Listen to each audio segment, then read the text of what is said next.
Welcome to Biafra News, still at Biafra here, and welcome to the new and old subscribers. If you're just coming across my channel for the first time, kindly click the red subscribe button, turn on your notification bell to enable you get notification once I upload a new video. And don't forget to share, invite others to watch, and share also, and subscribe. So my pa bring you another video of Simon Ekpa,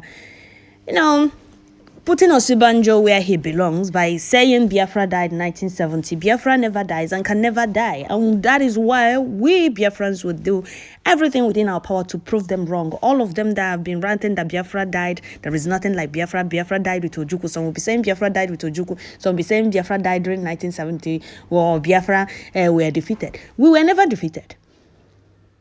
That is why we want Biafra. And Biafra we will get.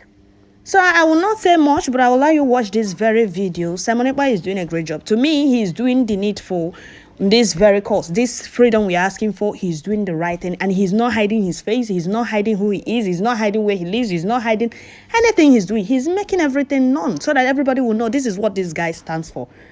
You can't be in the dark and be, I don't even know how to say it. For me, Simon Ekpa is doing the right thing. For those of you that have been asking me why I'm not supporting Simon Ekpa, for me, or to me, he's doing the right thing. What we want is freedom. Anybody that can bring Biafra should step out. Like, come out and say, okay, I can do this.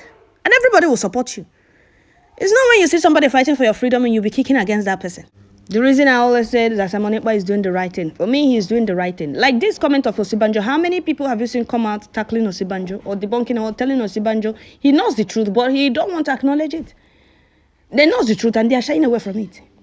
But rather they will, excuse me, my people, they will carry their chair, come out every day topic. Simon Ekpa. They don't have any other topic. Every day you will see them coming online.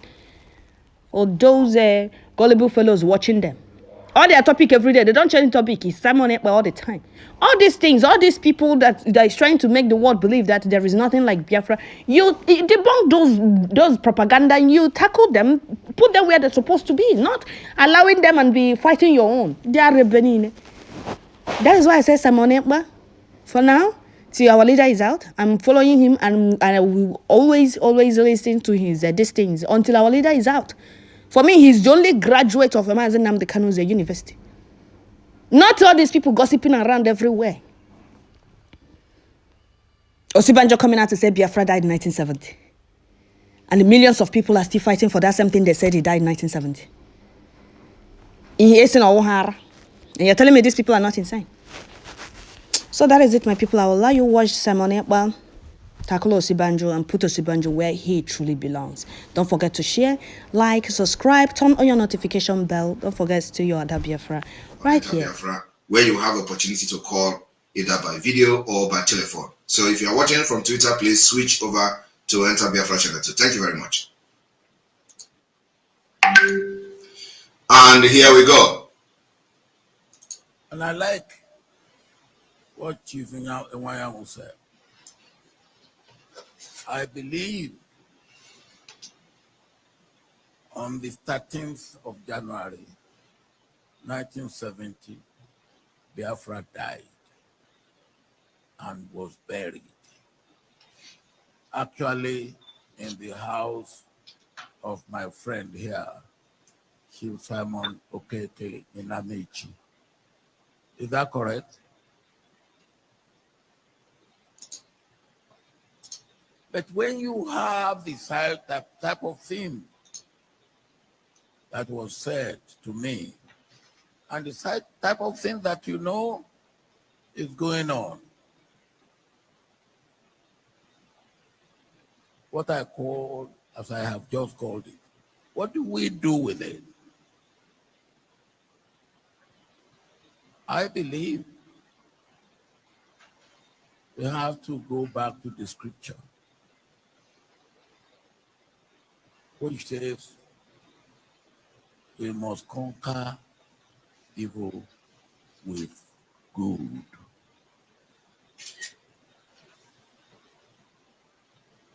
And whoever you are, wherever people are being afraid of you, you must make yourself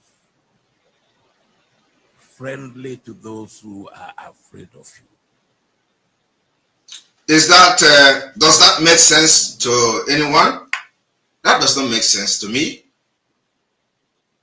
When people are afraid of you, you must make yourself available to those who are afraid of you. It doesn't make sense.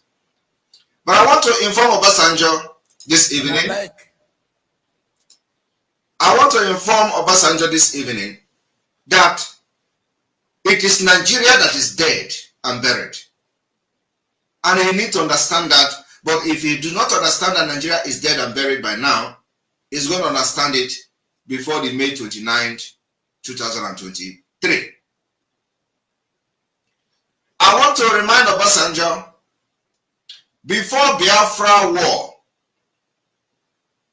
before 1967, there were no butchering of people in Benue State. I want to inform Obasanjo that before 1967, there were no IDP camp in Benue State. I want to inform Obasanjo that before 1967 Biafra genocide, there were no Boko Haram visibly in any part of Nigeria. I want to inform Obasanjo that before the 1967 Biafra genocidal war, Yorubas were not being slaughtered by Fulani terrorists. I want to inform Obasanjo that in all these things and many more that I have not mentioned,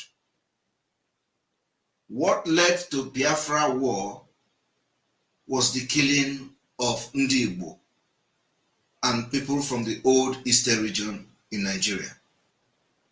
Killing of Ndi Igbo, the pogrom against Ndi Igbo, just Ndi Igbo. Then, the other ethnic group has not joined in, the victims. Before Ojukwu decided to come to rescue Biafra people, the Benue were not being butchered. The Hausa people were not being butchered. Other Christian indigenous people in Nigeria were not being butchered. Yorubas were not being butchered.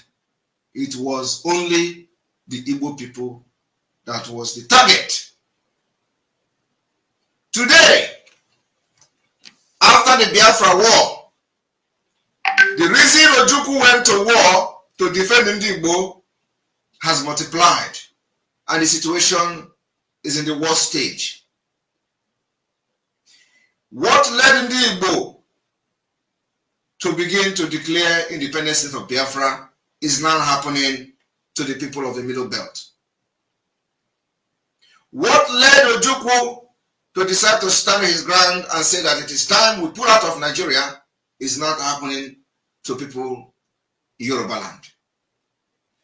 What led to the Biafra genocidal war is now happening to other indigenous people.